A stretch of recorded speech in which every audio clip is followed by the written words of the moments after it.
جيتكم واليوم مع قصة خيط الروح. راني وليت لكم حكايتنا راح تبدأ من الجزائر مع عائلة عريقة عندهم طفلة بعمر الزواج.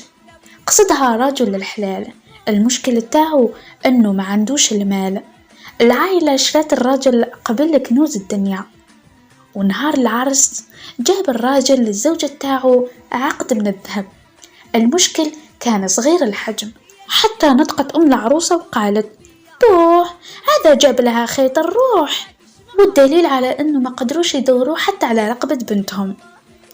جاب بيت العروسة وحط هذاك العقد على جبين بنته وقال لها يا بنتي هذه هي بلاصتو. ومن هذاك الوقت ما كانش عروسة تخرج من دار باباها بلا ما تدير خيط الروح في جبينها. ويتلبس خيط الروح مع عدة ألبسة، من بينها شدة المسانية، الكراكو والقفطان، وتختلف الرمزية تاعو من منطقة إلى أخرى.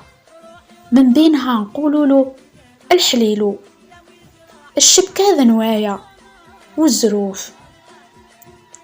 والدلالة تاع الدمعة الوحدة تدل على أنه هذه الطفلة مازالها عازبة، وثلاث دمعات تعني أنه المرأة هذه راهي مزوجة.